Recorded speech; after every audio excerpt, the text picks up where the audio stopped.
Welcome to Paint Ed. PCA provides painting contractors with connections they need to grow their business. To find out more and to become a member, visit pcapainted.org. Find more great content just like this on PCA Overdrive. A subscription to the platform is included with membership. For all you non-members out there, sign up for a free trial. PCA Overdrive is available on the App Store and Google Play.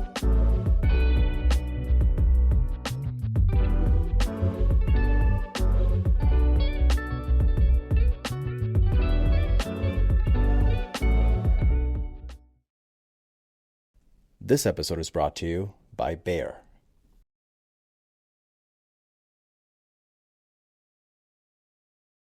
Thinking that buying the software, you're going to all of a sudden have sales is like thinking that, like, why do I not have a shed even though I bought a toolbox from Home Depot? I mean, like, the toolbox is not going to use itself, right? Like, it might be a nice toolbox, it might have all the right tools, but you gotta find out which tool to apply where and who's going to apply it and who's going to do it and what materials do I need in order to actually come up with some sort of results. You can have the tools and you can have the fancy documentation, but if you're not factoring in the human element, then you're not really doing anything. I would recommend that. There has to be a meeting to discuss whatever it is that the process revolves around, and it has to be done on somewhat of a regular basis. You're watching Contractor Evolution, the podcast by Breakthrough Academy, where we systemize contracting businesses for growth. Keep watching to learn how the world's top contractors scale their companies, build killer teams, and make more while working less. Moustafa, welcome to the show, my friend. Thanks for coming on. Absolutely. Thanks for having me. We've got a pretty jam-packed session. I was reviewing your YouTube TED Talk, which had 1 million views on it, all around building out an installing process. And I'm super stoked to get into this with you. But I'm curious, before we even do that, you're the president of Push Analytics, which from my understanding is a marketing agency, analytics agency. You can let me know. But how'd you get into that? And how did you end up doing this talk on process, which actually was really cool. I thought it was the perfect thing for our audience. So. Absolutely. Yeah, I'd say we're more than just a marketing agency. You know, we're a full service digital agency, really helping people, and also we do consulting as well. But it did flow organically because we did start off as like a growth agency, and we found pretty quickly that a big part of growth is process, right? So they're kind of one and the same as far as we're concerned. So you have a framework. We'll get into it in a little bit, but where did this framework even come from? It's experience. Yeah, you're talking about the one to talk. So it took me a while to distill it down to a very easy to follow, like, kind of a framework, especially for the purposes of the talk. But yeah, it's all based on our experience and actually, helping people improve their process. This is where everybody's screwing up all the time. I'm constantly fixing these things, and this is the steps to do it right. Absolutely. Okay. Well, I'm curious to know, like, just high level before we get into it all, but what is the difference between a business process that somebody builds up for their company that does fairly well, people take it on, it becomes a big part of their day-to-day, and operationally the staff are using it, and something that looks great on paper but doesn't actually go anywhere and dies out? Like, what's the big difference for people there? There's whenever you're building out processes, you gotta, the way I tell people is, like, you got to consider like a triangle of things, right? So you got to consider like what you need to accomplish, what the business needs to do, all that stuff, the tools they're going to be using. And the third and very important piece of it is the people who are going to be the operating that process, for lack of a better word, right? So the people in it, the sales reps, the service reps, whoever it is that's going to be actually working that process. And a lot of times people will fail to consider one or more, but I think the people part is very, very frequently failed to be considered. People build something and it's on paper, it's great, but like, people are like, dude, have you actually tried to use this? Like, do you know what we do? Like, that none of this works, and then they either say that or they say it themselves and they kind of just move on and don't do it, don't use it. They're not bought in. They don't see the reason for it. And is it that it's just not practical, or is it usually just that people aren't bought in, or is it all the above, or what is it? Yeah, it's a combination. I mean, and it is a balance, and with a lot of this stuff, it's an art, not an exact science. So part of it is, yes, you want to make sure that it tailors to some degree to the perspective of whoever people are using it. But at the other end, I mean, let's just say you had a sales rep, and their whole thing is like everything's fine the way it is. I don't want to change anything. So you're not going to tailor to that because you do want to build out something, right? So there's a balance of like, hey, like, this is obviously better, but we'll also account for some of your pain points and concerns to make sure that it's usable.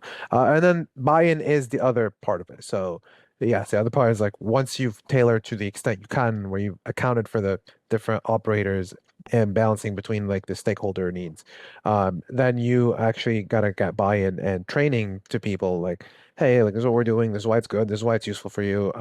And that a lot of times also people I'd say really don't do that. So I'd say it's actually both. It's the process itself did not even account for the perspective of the people who are actually going to be using it, and it's just kind of like a thirst there, and that's like, again, I'm not saying that do everything based on the perspective of people. That's not it either, but it just didn't account for it at all, and there was no buy-in.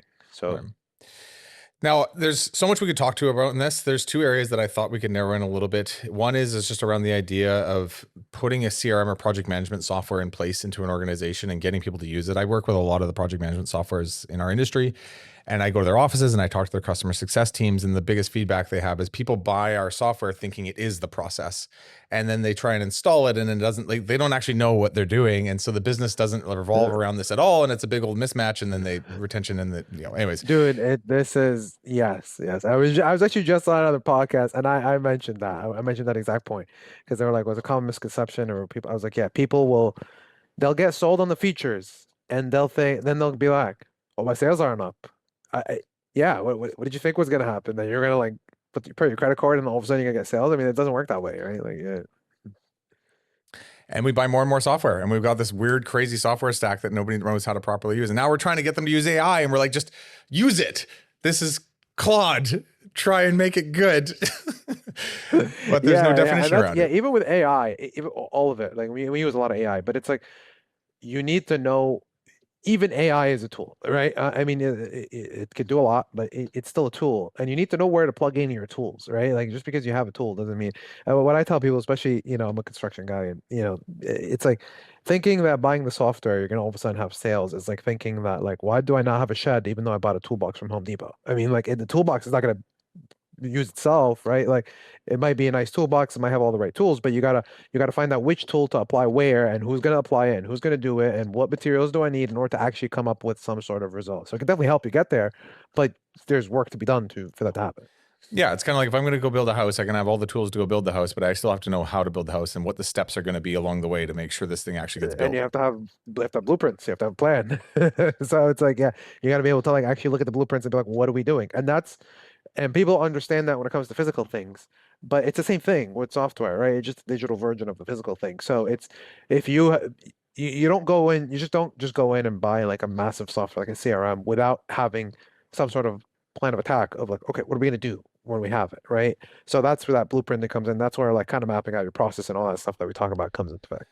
So let's get into it. You have this thing called the optimize framework. Let's maybe just define it a little bit so we understand it. And let's piece by piece go through it and actually bring this in context to implementing, say, a CRM system for our sales teams to use regularly within a contracting business.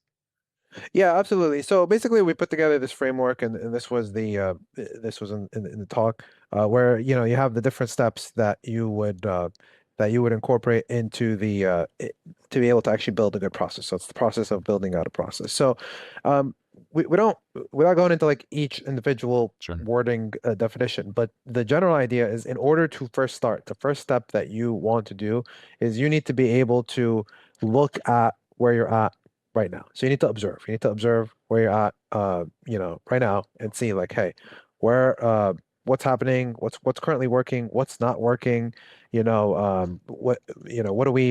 what do we need to improve, all that good stuff. You gotta look at it from right now. Where do we start? And one thing I'll tell people when I'm actually talking to them and doing consults is like, look, you just tell me what you're doing right now. Even if what you're doing is we scribble stuff on a napkin and we hand it to each other, and and that's how we process quotes or whatever. That's fine. And there's no wrong answer. It's not like trying to tell somebody you're doing it bad or whatever. It just we need to know where we're starting from, right? And you can think of this in your life. If you're getting in your car and the first thing you want to do is like, where you know where you are, right? So you kind of you're already alert of where you are. You either put that on your phone. Now, obviously, it knows that, your location. But before, you'd have to put it in on a map quest or whatever. But you say like, okay, here's where I am. And then the next thing is like, well, where am I trying to go? Right. So and that's the same thing. That's the step after, kind of looking at thing, which is picture. You got to picture, where am I trying to actually go with my business? Same thing. Got to get in your car. You don't just start driving. Nobody ever gets in their car and just like, all right, we're going on vacation. I'm going to start driving. I mean, like, where? Like, right? Where am I going? Like, right? So you got to figure out, where are you going? That's, hey, we would like to see ourselves, having, much smoother operations, we'd like to get our costs down for managing this thing. In the talk, I give the example of the assembly line, so people can go look at that. But what were they looking at? Well, they wanted to get costs down for cars to a certain amount, and built at a certain speed, right? So that they can be able to like do it at mass scale. So that's the second part of it. And then after that, it's like, okay, now then you can start basically mapping out how you're going to get there. So that's the T, which is the tailoring. So those are kind of like the beginning part. So the beginning part of the optimized framework is really assessment. Right? We can group that all into assessment and go on, but I don't want to go through the whole thing. Yeah, it's all good. I'm going to back you up a bit. I'm going to go through this properly. So step by step. We start with this observe piece. And then the thing I think about is like, as an owner, I've got my own bias opinion of what I observe. I've got my own lens at which I see things through. And so am I just going through my own organization and being like, I can see that our sales process sucks. And when I delegate it out to my team, our closing ratios are down from what they used to be. And I've got all these opinions about what needs to be fixed. Am I just leading this in my own way? How am I getting the insights and involvement of those involved, the other people in the company? Like, how much is this just about me as an owner making decisions on my observations? I usually, if it's, okay, the problem you mentioned at the beginning early on, where like there's no buy-in or people aren't using the process, if you end up, hey, I'm just going to be an owner, I'm going to just make decisions, I'm not going to consult anybody, you will probably end up with that problem. Okay. So that is a part of it for sure, but it's not only, like, a good process is taking into account kind of two things: what the business like needs to accomplish, and then also like the people that are working on it, like what they need to feel while they're doing it, or like the things they need to do while they're doing it. And also like the customer side as well, like, right? So like you also have to work within the constraints of, like if people are expecting to buy something online and you're like, okay, but online is, hypothetically, like, online is like too complicated for our business to fulfill, so we don't want to sell online at all. Well, that's not a good solution. Like the whole physics behind the business, like, you still have to follow, right? So but anyhow, part of it is that, I mean, like, right, observing, but I would also kind of go and like talk to people, right? So let's just say you're trying to solve for like sales, like, hey, why are our sales so inefficient? Like, we seem to quote, like, the quotes take us forever to put out. We're quoting so many jobs that we're not winning. What's happening? So, okay, you're gonna start. You can look at whatever numbers or whatever information you might have, if you have anything.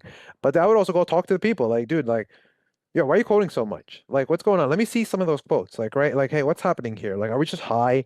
Like, like, pricing wise, are we like, is our pricing high? Are we, are we quoting the wrong people? Who are we quoting? Like, I actually start and almost investigate and ask questions to the people who are actually part of whatever process you're trying to optimize. Right. So it's still ultimately up to me as the owner, but I'm going to go and talk to all the stakeholders and just say, hey, yeah, that's why the first step is not about decisions. That's why it's called observe. It's just, you're literally observing. You gotta observe, and obviously, like, observe, you want to interrogate, whatever you want to do. Like, but like, it's like, you need to take in, you need to input. You can't make a decision yet. It's not the decision phase yet. The decision comes when you're actually mapping stuff out. That's fine. You as the owner could do that or whatever. But before that, you really need to go in and be like, okay, what is happening right now? And there's no opinions in that. It's more so getting to the bottom of like, what is actually happening. Like, right, it's a very relatively objective thing, I would say. Some people take it subjectively, which is not good, right? So some people are like, oh, like, yeah, I'm the owner, I know what's happening. Like, yeah, this is why. Yeah. Like, I'll tell you, like, yeah, our sales are down. It's just because that one customer sucks. Like, and it's like, okay, like, that's fine. That's what you think. That's what you feel. But like, that may or may not necessarily be true. You need to actually go and figure it out, right? It could be true, but you can't operate it that way, right? You have to know for sure what's actually happening. Hey, you said something important, which is just like objectively observing. which is hard to do Correct. sometimes when you go into an issue that you're like, hey, this is costing us $1 million a year in lost sales. I mean, I've seen this before. We went through 2008 and our sales ratio dropped from, I think it was like 40% down to like 28%. And I was like, hey, maybe this is just the market, but there is something internally going on where we've become quite lazy. And I've got some thoughts and ideas that I want to go fix right now. And so it was hard for me to like step back and actually think is my opinion right? It might be, but it has to be proven first through objective truth, which is usually more than just my own like seething opinion as an entrepreneur. Yeah, and I mean, like, there's obviously something to be said for like gut, and I think all entrepreneurs know that like gut plays a role, like, right, into things, and that's fine. And I think when you get later on in the process of making a process, then at some point, you're not gonna get everything perfect, and you're gonna have to like kind of just make a decision on something, and that's fine.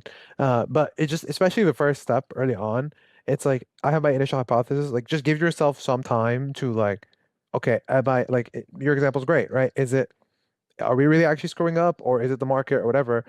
I think we're screwing up, but let me go find out. Like, right? Then you go talk to people, and then maybe you talk to people, you're like, actually, we're actually doing pretty good. Actually, people, it turns out that they're down more than we are.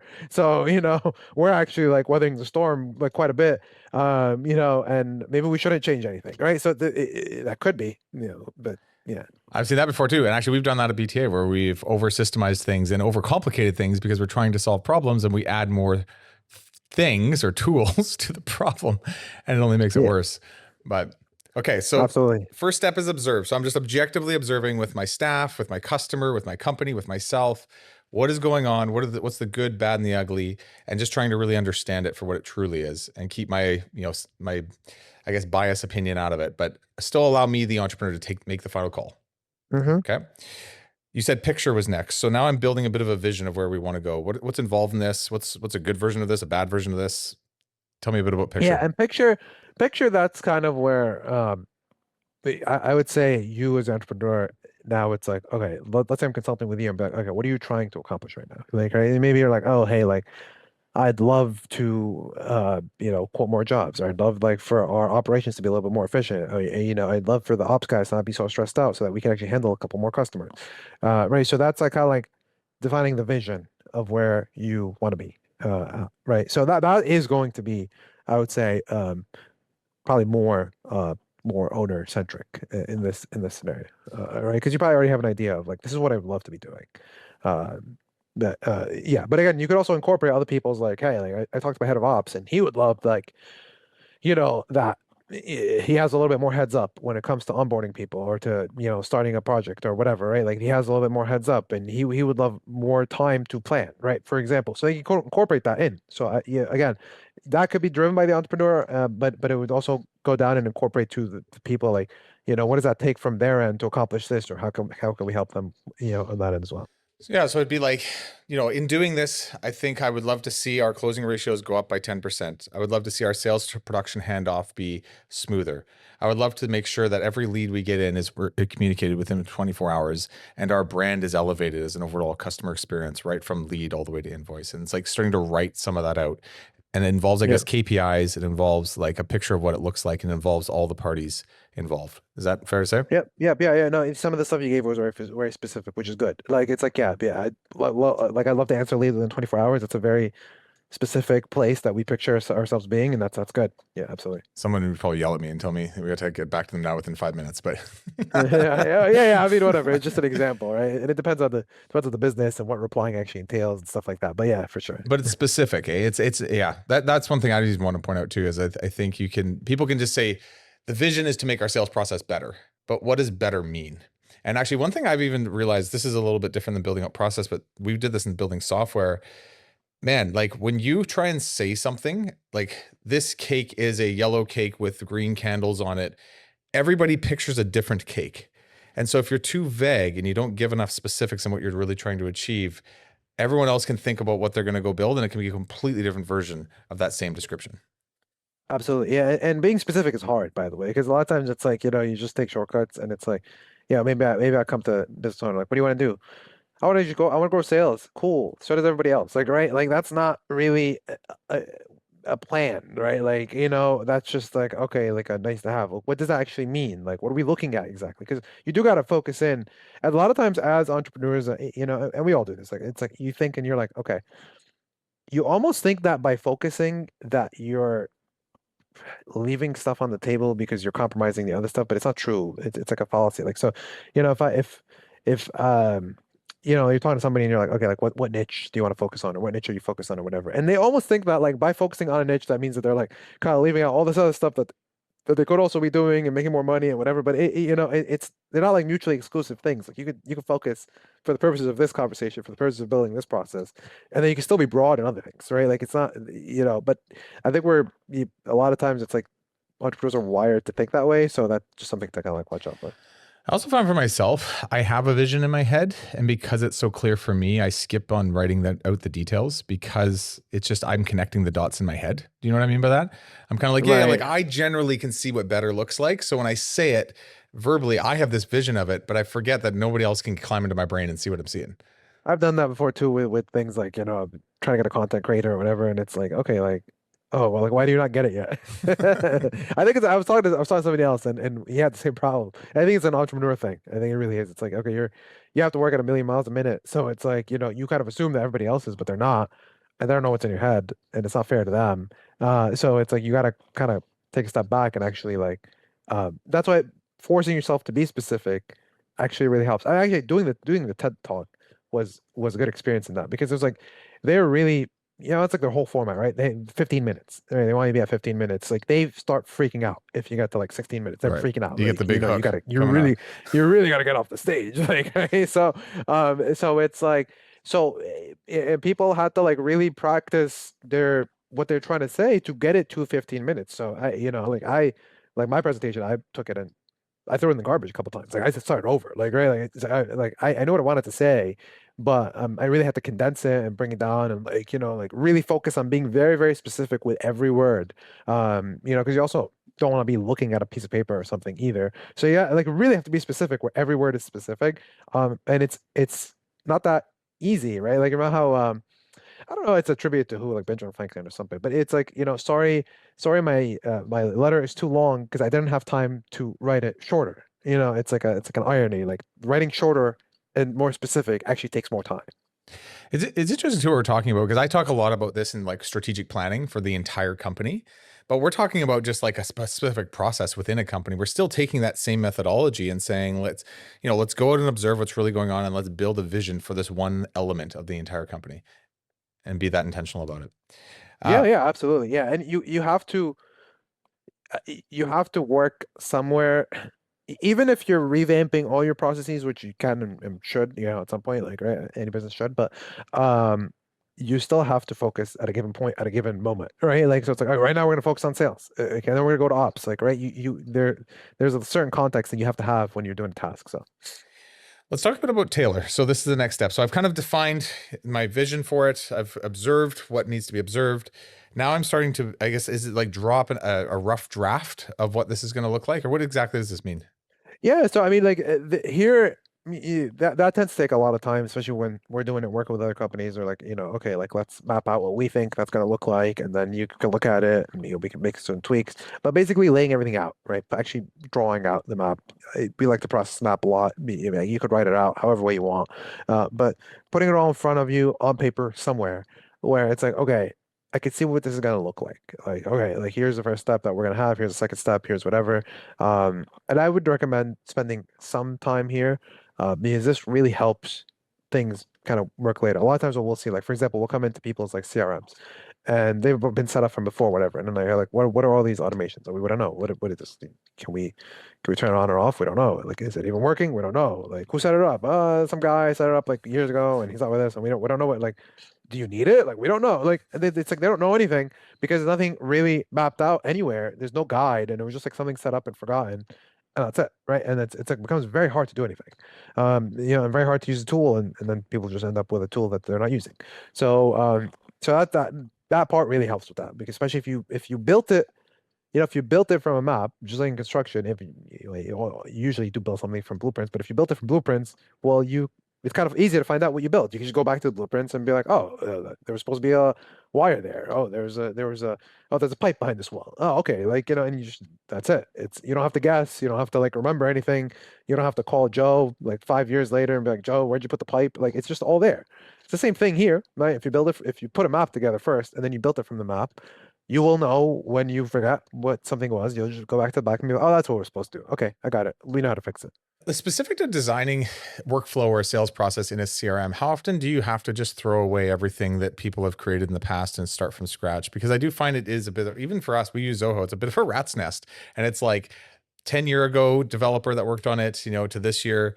And now we have an internal person. But I'm like, at some point, I'm like, man, I just wish we could throw all this away, look at even a completely fresh system if we need to, and start from scratch. When should you do that? When should you not? That is a viable solution, and sometimes we do recommend that. Yeah, I mean, and like I'm even in personal life, like I am a believer in doing that. I mean, giving the example of the talk, like I spent time on a single track for a while, and I'm like, no, this is not it. Like I'm throwing the whole thing out, like right, and just start over because it's like, and that kind of like almost forces your brain to reset too. Now, obviously, with business, you want to do that with some consideration, right? So, what starting over, may mean different things depending on where you're at and how much you're using it. We advise on that. So, for example, it might be like, okay, look, we're gonna. Sometimes people have like all these duplicates in their databases and all this like messy database where they're like, we just want to start over. I'm like, that's fine. Let's make sure we archive everything first. You have a copy somewhere, like right.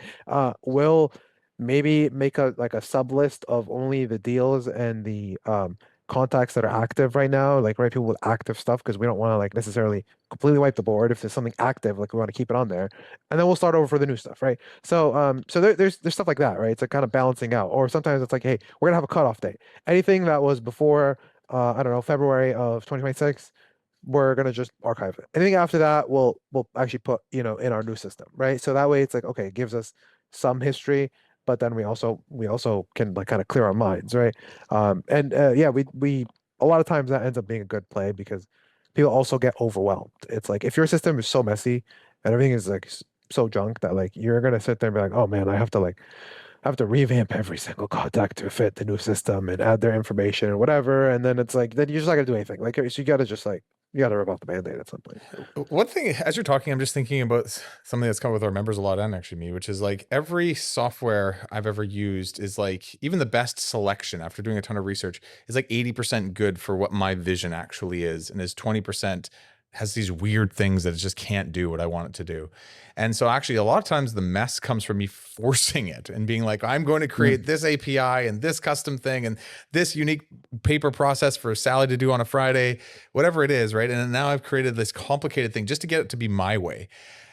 Especially in the space of as purchasing monthly subscription software, how much should we be fighting to make it that vision we created versus to succumb to the way it's been designed to be used?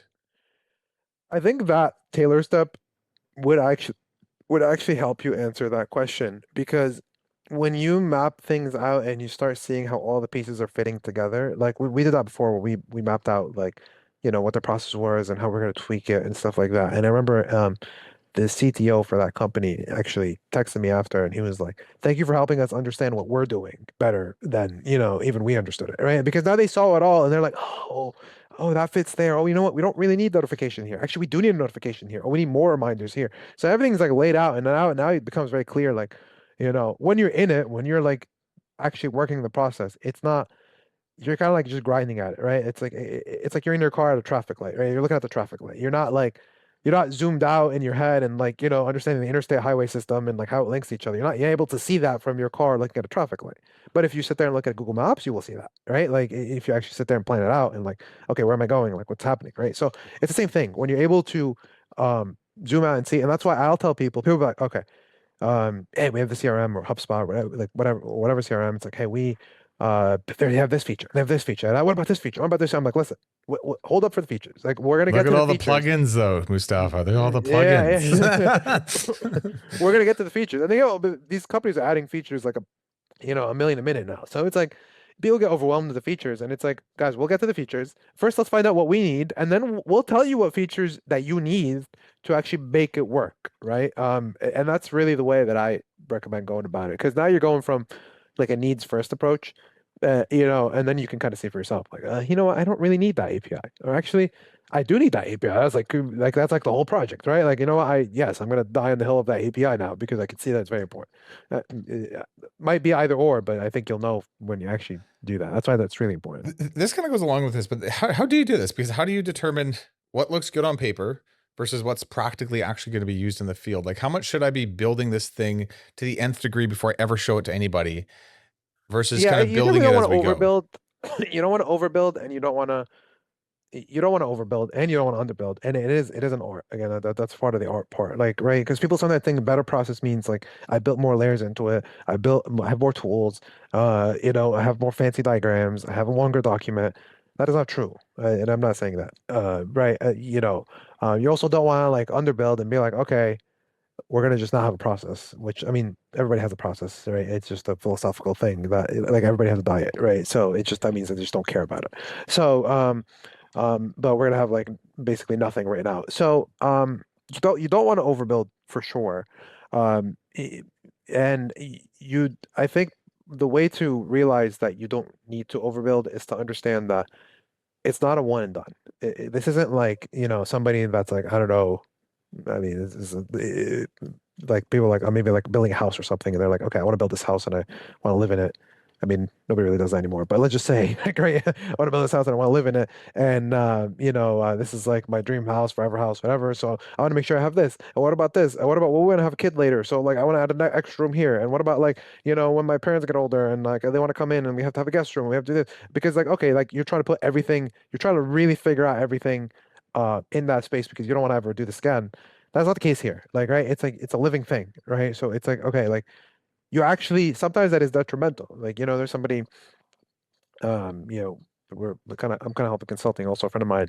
And it was like, he- he's building out processes, whatever, which is great. But some of the stuff is like really like I'm like, dude, you're not like a 300 employee company yet. I mean, I know you want to be that, but also you don't want to overbuild to that point because if you overbuild to the 300 employee company, we're a 10 employee company. You're not even gonna get to become a 300 employee company because you're gonna like just collapse under the weight of things that you don't need right now. Like it's actually not like the difference what that company needs and what this company needs are not the same thing. So you're not even you can't you shouldn't and you don't want to do that. So it's definitely balancing that out is huge. Yeah, I call it like maybe like minimum viable product. It's kind of like I've got my vision and then I've got what we're actually going to release to the team, which is not everything in that vision day one. We kind of need to get to the minimum viable element of it where every part of the process and workflow is in, and then we can add features and benefits to it as we see improve ourselves through the year. Is that fair to say? Yeah, and that's why, yeah, if you have like a living map, that makes it easy. So if you've mapped it out and then you're like, all right, this is what we built. We're building a couple new things for sales. Okay. And then later you're like, okay, it's going good. Sales says looking at I want to add more stuff. Let me pull up the map and let me see, oh, okay, I can add this here. I can add this here. And then maybe you start making like a different color or whatever, or like, different font and just show like, okay, this is what I'm proposing to add. And then, you add it and then you come back and you have the map, right? So it makes it so easy to refer back to. Like even for us, like we work on so many different companies, so many different projects. Sometimes like I don't, I gotta go back to, talk to somebody about something we did a while ago. I pull up the map that I did and I'm like, oh, okay, I remember now. Like, yeah, it was like 2 years ago, but I remember now. Like I remember what we were doing. Like it's it makes it so much easier. If I didn't have that, I wouldn't remember either. Like I don't know. I don't know what we did 2 years ago, but talked to like dozens of companies since, right? So yeah. When it comes to this, like we're talking a lot about software right now. When it comes to software, it can get a bit tunnel vision on like the features and the benefits and the workflow and everything like clicking around in this thing in my computer. What else am I doing in Taylor that has nothing to do with the software?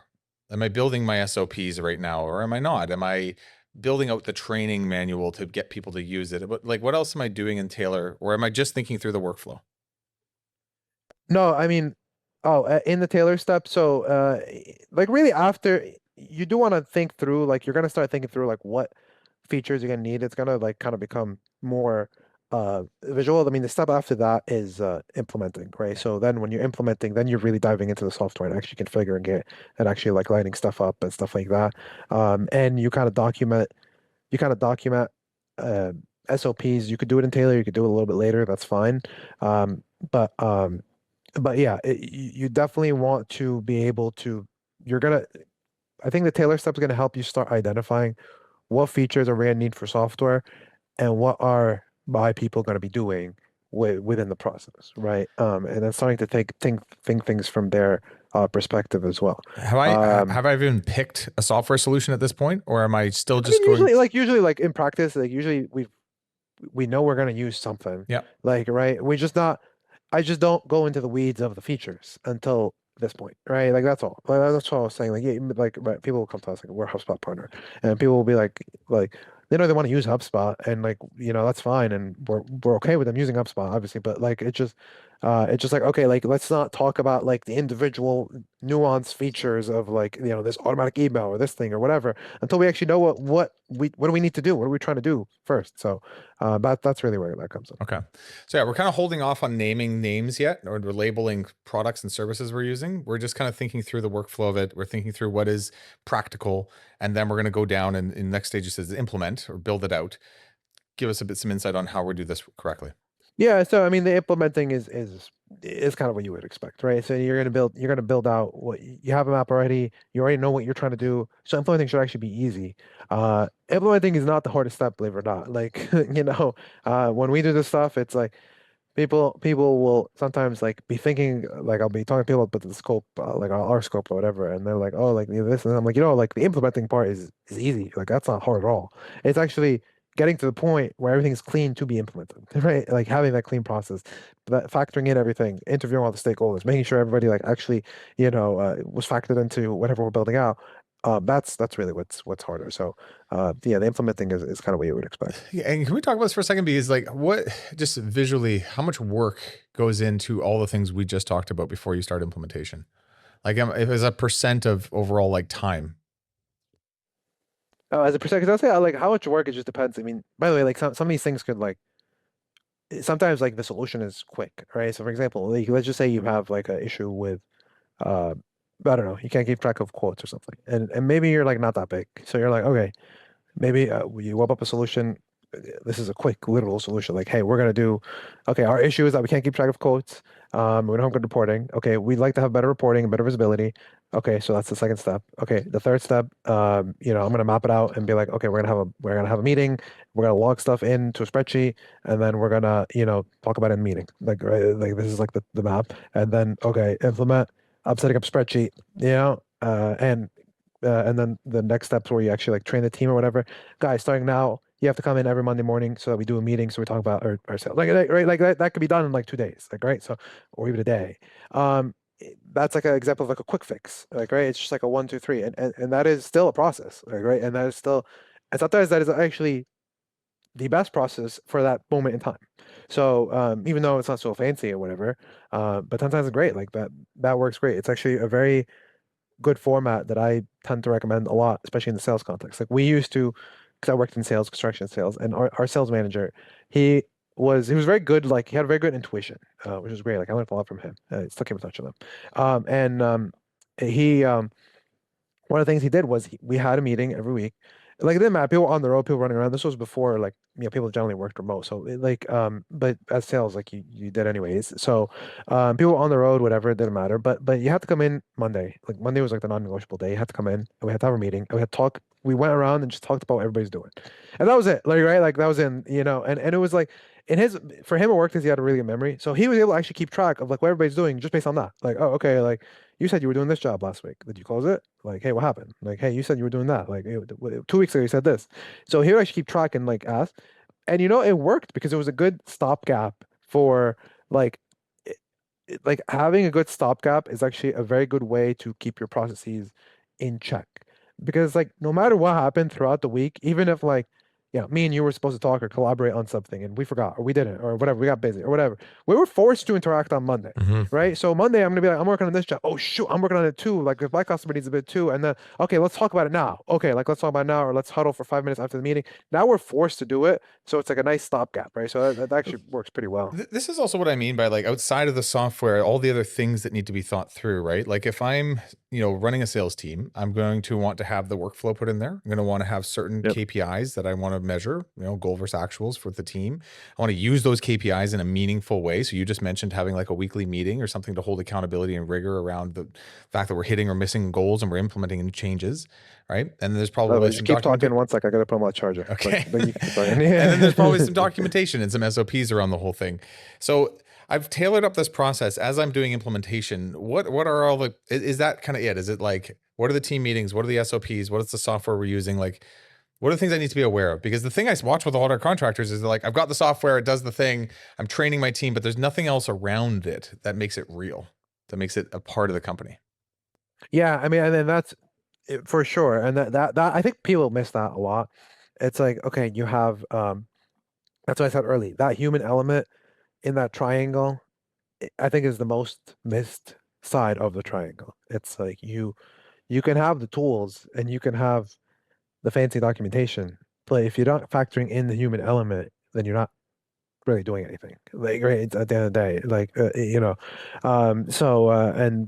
even systems of government, right? Like they'll tell you like there's like a famous quote, like whatever, like all these countries have all these things, but like at the end of the day, like it's like if there's no enforcement mechanism, then it's just words on paper, like right, like it's you see that, right? Like so same thing like here, like if there's no real mechanism to actually do stuff, then it's just words on paper, right? Like you're not actually doing anything with it, like anything. So that's why I like having like some sort of cadence, in general, which forces the enforcement. That's like the easiest win for me. What I just told you with the meetings, right? It's easy. People can understand it. People can remember, like, okay, I got to show up every Monday. All right, whatever. But Google Meet, whatever. I'm not saying like you have to be in person, but that was just my example. But hey, every Monday we have to meet. Every 2 weeks even we have to meet. Whatever, every month, whatever it is, like whatever makes sense for the business. But like, I would recommend that there has to be a meeting to discuss whatever it is that the process revolves around, and it has to be done on somewhat of a regular basis. Whether you want to do every week, every twice a week, whatever makes sense for the business, that's fine. Now, what I wouldn't do is I wouldn't do it too OD. Sometimes people get so excited and they're like, all right, fine, we're gonna be every day talking about this. I'm like, okay, you're not. Like you're gonna say that and you're gonna do it for like 2 days, and you're not gonna do it again. And then it's the same problem. So you gotta that's why I'll tell people like just do something manageable, like whatever. It's every 2 weeks, that's fine. If you be every 2 weeks and you're actually forcing yourself, you'd be surprised how fast time goes by and you're like, oh shoot, we still haven't considered this. Like it's been 4 months and we did talk about this. Like that, like when you're taught people like will like almost like overestimate time when they're planning out things ahead and underestimate time backwards. It's like a weird like dichotomy. So, if you tell somebody, sometimes you tell business, I'm like, dude, like, look, just have the sales team meet every month, every 2 weeks. Every 2 weeks, every month, that's crazy. That's so long, whatever. But then it's like, wait a minute, you have something that hasn't been addressed for 6 weeks, 7 weeks. Like time flew like that. If we were meeting every 2 weeks, you actually would have caught it, right? Like so, yeah, I think that's a big part of it. People will, have to misestimate that a little bit. Yeah, the things I'm just listening to you say, but it's just kind of like, okay, if we're going to implement this, we need to have the software decided upon and used. We need to have probably some training, I would imagine, to teach everyone how to use this. Always. That's one of the steps. You always want to have training. You never not want to have training. That's like a huge mistake, by the way. Yeah, so we even talk about that a little more. Like, what is good training? What is bad training? I've seen it done both ways, right? I've seen training where it's like, great, we're launching this new thing, and everyone's like, great, and then they have a 1 hour meeting around it, and that's it. And it's like, what is good training for people to actually? I think you want to try to get give buy-in, to also give people benefits that are for them, and not just like there's a balance where like the company kind of wants to do this, but also this is beneficial for you because of X and Y and Z, right? Like, okay, like, look, this is gonna make your life easier. Look, if you put this in and you go on vacation, the next person's gonna be able to pick up and not have to bother you about like what jobs you're recording, because they can just see them and we just have them, we just work without calling you, right? And kind of showing people the buy-in from like, this is beneficial for you, but also like, this is what we all want to do. This is kind of what we're gonna do. So having that balance, I think is like important. And making sure like they have the right information available so that they know how to use the system. Now there is a certain point with certain people, not everybody, where it's like you're gonna have to kind of be like, okay, dude, like listen, we've done it, we've kind of accommodated things, but like we really need you to do this, like just like that, that's it, right? Because it's also like I mean, I worked in sales, and I like to say sales people are like tend to be process resistant in a sense. So like they kind of like I like everything's in my head or whatever, and that's fine. By the way, a lot of times that is kind of true, but even if everything's in your head and you're like 90, 95% good, which is pretty good, but that means that that 5% are things that you could maybe not have closed. And with how big tickets are in construction, that could be a lot of money actually. So so yeah, that's a big that's a big part of it.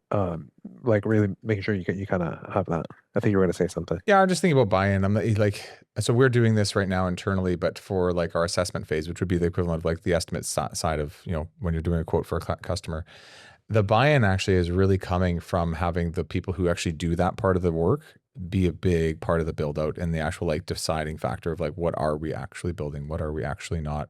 So it's kind of their ideas that we're putting in place more than they're just ours. I've got my head of sales, me, my our sales ops person, and then our assessment people kind of all involved. And it's a bit more work up front, but we're gathering everyone's ideas, and there's kind of like an agreement after that of what we're doing. So when it comes to full circle to actually like training and implementing, they're like, yeah, this is the stuff that I wanted to have changed. I'm like, Yeah. good. This is you coming to me now, not me coming to you. But I found like buy-in comes often before the end. It's kind of during that initial, like, I guess you call it like the tailoring phase to get it right.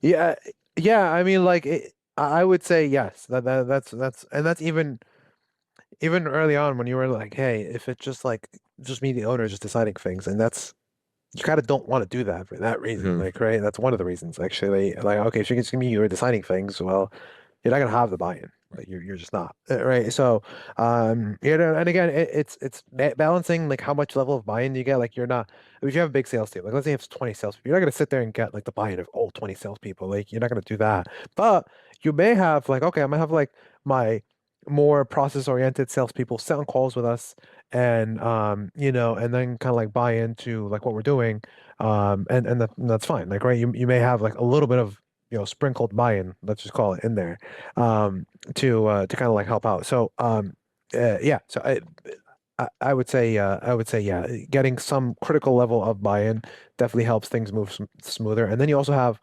champions for this. So if it's like, okay, it can't just be you, right? So like somebody has a question, like that everyone has to come to like you. Oh, okay, go to the salesperson who was involved in the build out. Oh, like, hey, do you know how I can do this? Oh yeah, yeah, just do this. Okay, and then it actually gives more chances for the thing to actually work out and to work. So I just want to recap a bit, but it's like we've taken some time to observe objectively what's going on. We then build a vivid vision or a picture of what great's going to look like and really gives it specifics. We then start to tailor out a bit of a roadmap without thinking of specific software or people's names or anything, but we're like tailoring out an objective roadmap of what this would look like. We then start to put it in place. We put in the right software, put in some training, put in some SOPs, put in some maybe Yeah. meetings and rhythms around all this. And we're starting to instruct it into the team so that everyone's starting to use it. Once I've got that moving, is that it? You've got this kind of stage around like zoom out, evolve. Like what am I doing once it's in place? Yeah, I'll answer that. Although you want to correct something in the Okay. tailor, you can no, you would be looking at whatever software you're using at that stage. Like, Okay. okay, hey, we want to put this feature here. You can basically split the tailor into like two parts. First, like, let's come up with the map overall of what we want, and then like let's start And filling then put in. in Like, okay, the, we need a reminder here, automation here. Like, Sarah needs to like quarterback this, like whatever. Like, no, you would definitely, by the time you finish that stage, you would definitely have specific software stuff. okay. Otherwise, what are you building, right? So that Sure. yeah, just to clear that up. Now, as far as yeah, like the last thing I have from the E and optimize, the final one is evolve, right? So you want to be able to like actually monitor everything, look at what's happening, look at the data, because good process will yield some data. So you're gonna come out and be like, okay, like I'm able to track my sales a little bit better. Oh, I'm seeing that our sales went up, our sales went down, whatever, right? Like yeah, and you want to monitor and observe, and then come back and be like, okay, like what can we what can we evolve? What do we need to improve? So no, it's not it's supposed to be living. It's supposed to be a living thing, and I think the misconception that people think that it is what makes them so paralyzed to actually finish the project, is to actually use the thing, to actually get information, right? Because if you do think it is it, like in the housing example I gave, then now you really have to sit there and analyze, paralyze yourself to come up with every single possible outcome and scenario and edge case, to jam it all in there so you can build it in this supposed dream house and, you know, never have to build anything again. But that's, you're not going to actually be able to effectively do that. Number one. Number two, it's actually counterproductive to do that. And number three, it is not. It does need to evolve over time. You do need to, you know, sit there and like review and assess, and people shouldn't be scared of that. But you know, to me, if you manage to, if I took a sales team and it was like, you know, we had nothing at all, like we didn't even talk to each other, right? And people just were doing their own thing, and I got them to, everybody filled out stuff with something on a spreadsheet, and you know what? The spreadsheet maybe is 100% accurate, but it's like 80% accurate. That's a win, like right, like that. Yeah, if you just go tell somebody, hey, our sales process is like we have a spreadsheet and it's not 100% accurate, it's 80% accurate. That sounds, you might sound, that sounds awful, but like if you had nothing before, Right. that's actually a huge win. The arrow is Like, pointing right, in that's the right actually, direction. yeah, you're moving in the right direction, right? And that's huge, right? So, and then you do the next thing, right? So, I'd rather do that than, okay, we built this fancy system with all this stuff, with all these layers and like 3 levels of integrations and all these APIs connect to each other, and nobody uses it. So, I mean, like, the spreadsheet guy is actually ahead. Right. The spreadsheet guy is actually ahead, right? So, yeah, that's, So let's talk about this evolve piece with our team for a second, because if I install a process, get them to use it, how do I make sure I still get a good feedback loop for us to improve on this? Now, again, not just based on my opinion, and also not like get into a place where it's just groupthink and we got a bit of everyone's opinion constantly trying to like change this thing to where it's like a monster of everyone's ideas. How do we just properly bring in innovation and evolve yeah. an existing process in a healthy way? Yeah, cadence is always important. Cadence is always important for keeping your processes up to date and for also keeping, well, for keeping actually the enforcement of the process and for also that keeping your process up to date. So, I would say the cadence. So you could, um, I think any good process has cadence built in already. So, like give the example of the sales, you know, we want to meet constantly to be able to discuss jobs, right? Like it could look differently. That's just an example I gave. Maybe you're meeting one-on-one with people. Maybe that's the cadence. Like I'm meeting one-on-one with each rep, whatever it is. I think there's some sort of cadence though. That's a backstop. And that, by the way, that's actually another way to make sure that people are actually using the tool. Because if let's say you have you have your cadence, you have your regular sales meeting, and your regular sales meeting is that you will pull up the CRM and you're going to be like, okay, let me go through each salesperson and let me see what you have in there. Even the people who aren't using it, eventually they're going to be forced to use it because they're gonna be showing up to these meetings like looking bad, like right, like oh my god, like, I have nothing in there. Show I gotta make sure I do it, like you know, and then eventually they're gonna just do it, right? But if you don't do that, that might not happen.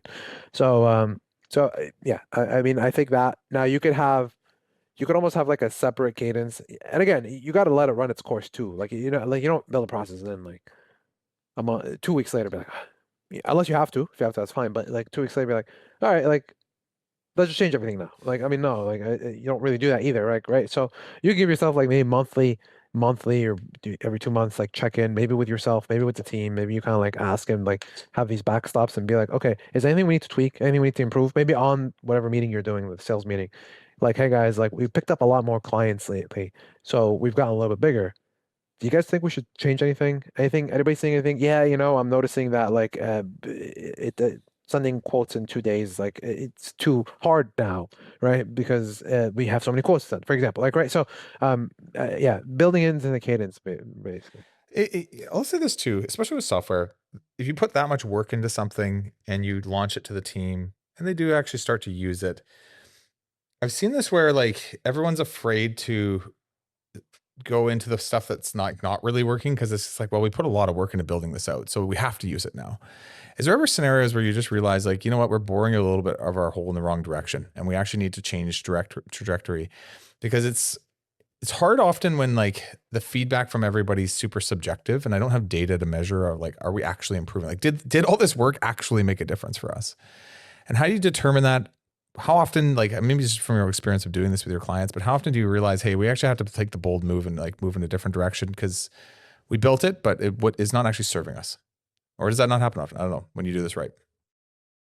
Yeah, I mean, it can happen, obviously, like, right? I mean, also things can like change, like, you know, when you look at the world now, things change on a dime, right? Like, it's like, okay, like, you know, maybe one day you thought investing in this thing was great, and then the next day it's not, and vice versa, right? So you need to be able to like adapt.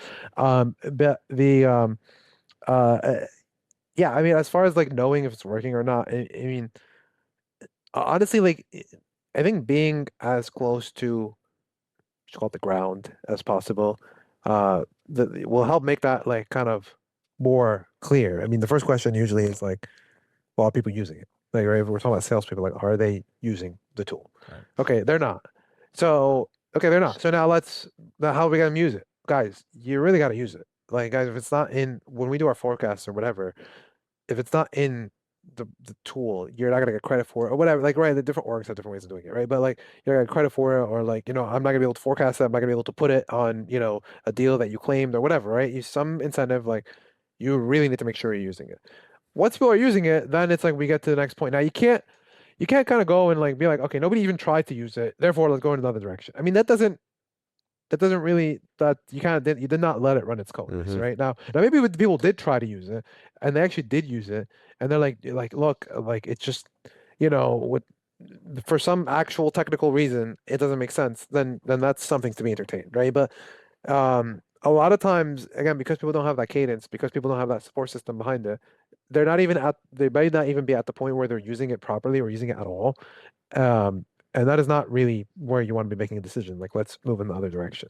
So, because presumably, if you had let's just call it for lack of a better word, the political will to embark on this process of making whatever process it was to begin with, then you should logically have the political will to enforce it being used, till you can see it through, right? And if you don't, then just don't do it.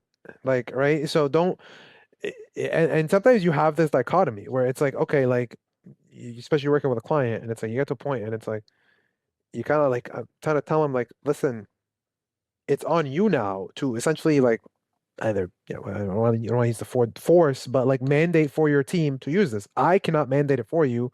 Like it's not. I could tell you what you need to do, and we can help you run these meetings or whatever. But you have to. It has to come from you. You have to tell the team, I am requiring you guys to use this, or we, the company, or whatever. This is what we're going to be using, and it's not zero. Where sometimes people like almost like don't want to do that. It's like, wait, so why did you install this whole thing to begin with if you didn't have the will to do that? Like, right? So that's a little bit of a contradiction. I just wrote something down while you were talking, but it's like almost like a hierarchy where I'm like, are they even using it? Which you just said. Then I'm like, do they objectively actually like it, or is it actually, did they feel like it's helping them? Right. And the final thing is, did it actually improve the KPI? Do you know what I mean by that? Yeah, So it's just kind of like, let's first use it. Then we can actually just hear from the ground, like, do they feel like it's helping them? Doesn't mean it is, but let's actually, do they feel like it is? And then finally I'll be like, did the KPI actually go up or down? Did the number actually? And those last two can go contradiction the other way too, because it could be like, I feel like this is a lot of work, and then it's like, well, but guys, But the KPI looks great. Yeah. Like, so is it? Yeah, and that's actually three really good things to kind of take together, because if our KPIs are up and they feel like it's not good, and it's like, no, but it's up. Like, look, let me show you whatever. Like, and then you kind of get them excited. If they feel like it's not helping and the KPIs are down, then maybe they have a point, right? Yep. Like, so it's, yeah. But they have to have used it to have an opinion. Yes. For a prolonged period of time. That's like if somebody's like, if it's like I'm a sales leader and like I put it in, I would tell like, don't complaining about it. Have you used it? I don't see. Let me open it up, dude. You have like one thing in. You haven't used it. Yeah. Don't come and complain about it when you haven't even used it. Like, use it first and then let me know. Like, Yeah, which is the big hurdle, actually. I think for a lot of this, like we've talked a lot about the prep work to get to tailor and build out a really good process that we can be more confident. It can give us a higher, percentage of success. But I think through all of this, like you said earlier, like the human or people element is the big thing that can make or break anything you put into your organization, whether it's a new CRM system, project management software, sales process, or something more benign and small within the company. It's like, are the people engaged in this entire thing? Absolutely. Any other advice for people just listening right now that have made it to this far into the podcast that are thinking like of putting some new stuff, new software, AI solutions? I would say, look, just start with something. Right? I know that a lot of times people are like, oh, like you have to do all this stuff. Just start with one thing. Like, pick something, start with it. It could be simple, it could be small. You don't have to feel like you need to over engineer it. Sometimes you do because the problem is that big, but other times it's like something simple can just actually make an improvement, right? So I would say like just pick something, start with something, and then see where that goes. Cool. I wrote just start and kiss. Keep it simple, stupid. Or so. Yeah, and specific. Kicks. right. Keep it simple, stupid, and specific. Good. Moustafa, if people want to reach out to you, if they want to get in touch with you, how would they do that? Yeah, just in the name of keeping it simple, stupid, just reach out to hello, it's just the word hello, at pushanalytics.com, and just put the name of the podcast and my name in the title, and they'll get to me, and we'll can book something. Sounds good, man. Okay, thanks for coming on. Yeah. Awesome. Thank you. As we all know, AI is monitoring even the micro clicks we make in these platforms these days. And YouTube has just updated its algorithm to recommend videos like this. It'll be different for everyone, but it'll know exactly what you're looking for next. So if you click here, you'll be happy that you did.